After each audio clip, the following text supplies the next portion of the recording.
Hello, Spill Beans family. It's your girl, Steen. And wow, this is the first podcast episode in I don't even know how long. I'm kind of excited to do a podcast and to just talk and get into it. Today's topic is kind of embarrassing. Oh, but before we get started, so it's February 1st, and all month of January, I had no candy. So I'm gonna eat a little bit of candy first, real quick.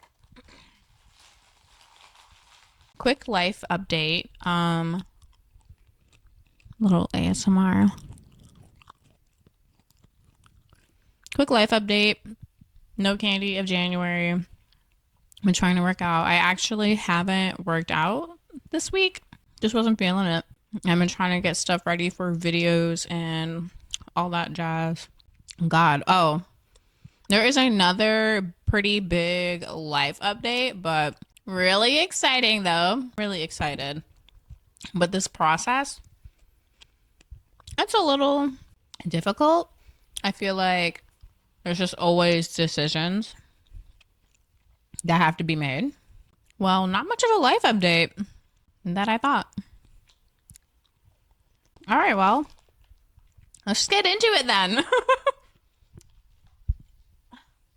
Things I'm embarrassed to admit. Thankfully, we have Stone Malone in the house because they're cringy. They are actually embarrassing and I feel exposed. But okay, I'm gonna start with one that I feel like is common that a lot of people do, and that is creep on Facebook. Who doesn't creep on Facebook? Whether it be someone you're missing and you just don't really talk, just want to see how they're doing, or someone is in your people you may know and you're like, huh, I don't know that person, or something like that. I don't know. I feel like it's just common that people do. And even if I'm in a Facebook group and I see someone post a question or something, I'll go I'll go creep on their page just because I'm curious about, like, I don't know what kind of person they are. I'm just curious, but I'm like that if I see someone across the street sitting in a cafe. I'm like, what's going on in your life? I'm just curious. You know what I mean? Is it nosy? A little bit. But I think I'm admiring it in a creepy way. I don't think I'm alone on this. I really don't. I just feel like it's something I'm not alone in. But here, I'll admit it. Okay, moving on. Oh my gosh. uh wow. I have done a lot of embarrassing things, I'll admit. But then there are some that just my family or those closest to me know, and it's a little. I used to have a fear of amputees or like nubs. It was so bad to where I would just cry. And that lasted until I was maybe like 17. I was probably old enough to not be scared still. But let me tell you my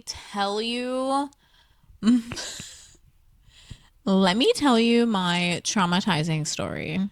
It was when we used to live in Ohio and I was in first grade.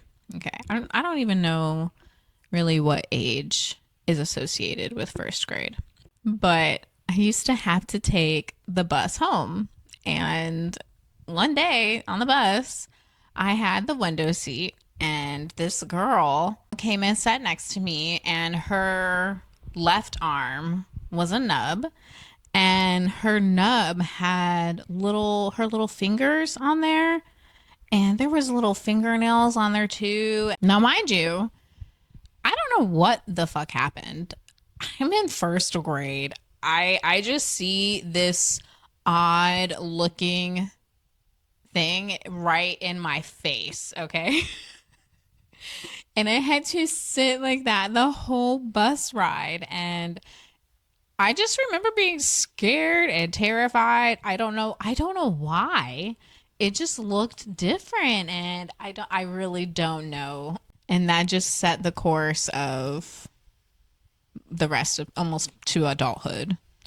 And I remember specifically, I was at the beach with a friend of mine, and we seen somebody with a nub. And again, I think I was 17, 18, and we seen someone with a nub. And I don't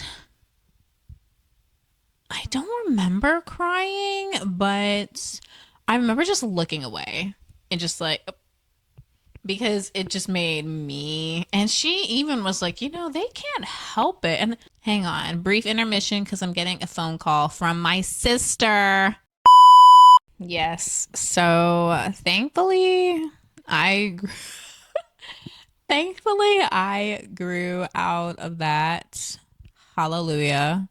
Because it's not that I think it's anything of it. I think I was just so young. And when I got older, obviously I kind of understood more, maybe. I don't know. I don't know. Okay. Since we're already on, I feel like a sensitive admission, I got another one. Very embarrassing. I used to be a bully. What grade? I don't even remember what grade. I kind of want to say fifth or sixth. I just can remember the instances and like the class it was in. And it wasn't anything grotesque or foul or anything like that. I think I would just snark at her. But then one day we went on a field trip. Oh man, that makes me think I think we were young. We went on a field trip and we got placed in the same group or something like that. Yeah, we got placed in the same group and we kind of just got started talking and getting to know one another. So, not to say that we became friends and close or anything like that, but I would kind of go sit at her table and then go sit at my friend's table and like we would just talk in the hallway. Not all the time, but it was more friendly. It was more friendly after the trip. And hopefully I apologized to her. I don't remember. I feel terrible still as an adult that I even acted like that. I feel terrible for a couple things there are other things that I even still feel terrible about as an adult that I may have did when I was younger. And I feel like I get it. You were a kid, you do things and you learn, but I feel like I was just such a brat. I feel like I was just so mean and not all the time. Hopefully I mean, I'm not going to say I'm not mean now. I have my moments, but I'm not terrible to anybody. I don't think, but who knows? So, yeah, Steen was a bully. I mean, I don't know if I say I got bullied, but I mean, I've had mean comments said to me. I used to get made fun of because my arm hair was long, because my leg hair was long, and then I started shaving. Kind of similar to Tina Belcher. And my back hair was long. I guess I'm just hairy, which is fine. Call me Sasquatch. This is one that I wouldn't say I'm necessarily embarrassed by, but just I don't talk about it. When I was in sixth grade, I had to take extra reading classes, and wow, memory unlocked. My teacher, she reminded me of Sabrina the Teenage Witch. Melissa Joan Hart. I was going to say, I can't remember her name. But yeah, she was so sweet and it was actually a decent class. I remember playing apples to apples. My issue with reading was I could read what was like in front of me, but I had trouble like processing it into my head. And I think making the story as I'm reading it, you know what I mean? That, and I'm not like retaining what just happened, like what I just read from the page. And that is probably why I'm not a big reader now. Like give me an article, give me mostly articles. I really I don't mind reading, but like a book, that's I can't I'm not a book girl. I'm not a book girly. I've tried. We recently went to Barnes and Noble on a date day, and I was trying to find a book just maybe I would like. I would pick it up and I would go into do the different sections thinking like, "Oh, I like this genre of movies." So, obviously, I could find a book and maybe I'll like it. So, I picked up a couple books that seemed interesting. I would read the little prologue or the thing on the back that kind of goes through what the book is about. And I found a couple where it was like, oh, the story, it sounds interesting, but it's like, is it interesting enough for me to dedicate my time to reading this book? And no, none of them kind of captured my attention to commit to reading the book. Oddly enough, though, I like a lot of movies that are books. For big example, To All the Boys I Ever Loved Before, I'm a sucker. I'm a sucker for that kind of shit, man. And I love all three movies. I love Exo Kitty, her little spinoff, and I kind of thought about maybe reading that book. I like the movies. Of course, I like the book. I just didn't get the book. So it's not that I don't like reading, but I guess I could say I kind of still struggle. It's a lot. I think there's a lot going on in my head all the time already. And so I feel like juggling the words I'm reading, putting a picture to it, following the storyline is like, and then try to keep the train of thought to not veer into these other thoughts. Hey y'all, editing Steen here, and actually there is a book that I've been working on, and I am proud to say I'm halfway through, and it is a movie that, or it's a book that was a movie, and it really has been helpful in the fact of I don't have to picture it in my head. I can just kind of use the movie as a reference. And I'm still noticing things that are different in it, of course, but it's been so lovely and I am so proud, even though I know it's one book, I know it's only like halfway, but I think I'm gonna finish it. And yeah, I'm just so happy. Okay, back to the video. I guess that's why I kind of still am not a book girl. And I think that's okay. I don't, you know what? I was going to lie. I was going to say I don't feel stupid because I'm not a book girl, but honestly, I do. I feel like because it's such a smart hobby or a smart thing, you would think, oh, it's just a book. You shouldn't have a problem. I don't know. I'm not going to say that I'm stupid. I don't think I'm stupid. I think, you guys, my cat is just looking at me and purring. Do you have anything to say?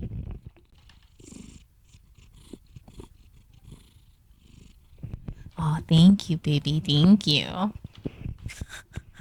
It's not that I think I'm stupid because I don't read, or at least I'm trying to get out of that mindset.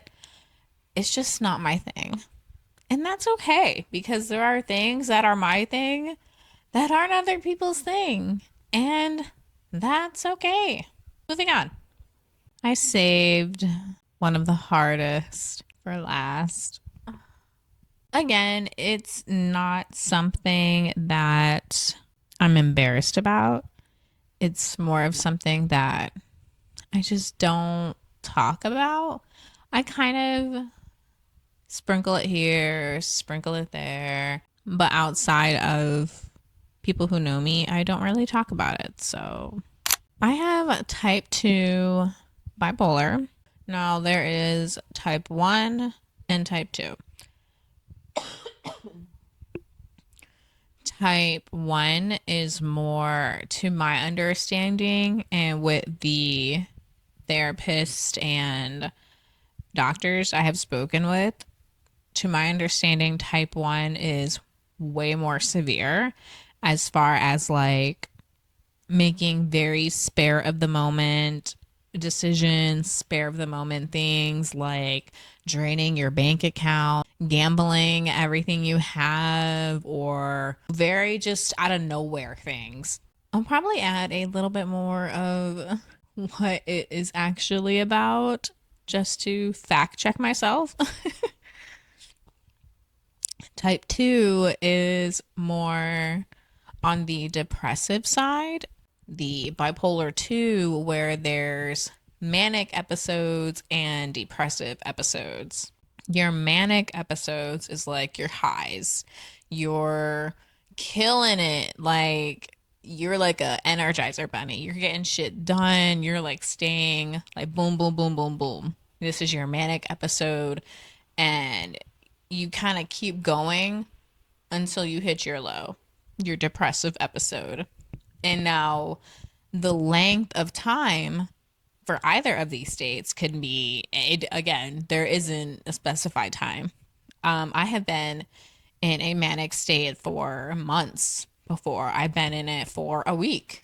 I've been in my depressive state for a month and I've been in it for a weekend. So it's literally,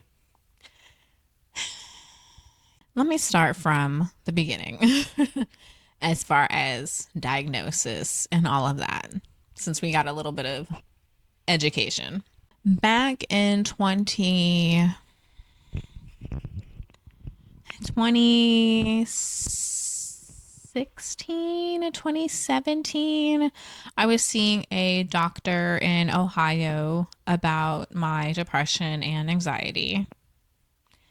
Those were what I came to her as far as my concerns about to kind of manage. And she had me take kind of like a quiz about my moods, how I feel daily, my thoughts, and stuff like that. And when she looked at it, the camera keeps shutting off mid talk, and I'm having to write down where I left off at. Also, second batch of candy today. So I did this like mood test at the doctor's office, and it came back basically that there is signs of depression, no signs of anxiety, or not no signs, but such little signs that it's not a concern. And then she was like, I also kind of suspect that there is some bipolar tendencies in there too. And I'm gonna lie, y'all, I thought she was crazy. I was like, me? Not that I thought anything of it, but I'm just like, I just didn't see how I was bipolar. Depression, yeah, sure. And again, you might think that, oh, what's the difference? Honestly, maybe I didn't know there was a difference either, but I thought she was just saying shit, man. Fast forward to my sister is in school, like in college, studying to be a psychiatrist or a psychologist. And they're learning about these mood behaviors and signs and stuff like that. And I told her this story, and she's like, girl, I think you do have some signs. And I'm like, what? Really? And so then I just started doing my own research, Because honestly, I really hadn't. I don't know why. I had other shit going on. I was in an abusive relationship, and then someone tells me I have bipolar. I'm like, it is the least of my worries right now. I just need to get something for my depression.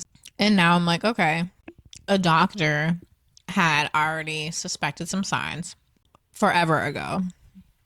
And now my sister, who is currently studying it, sees some signs as well.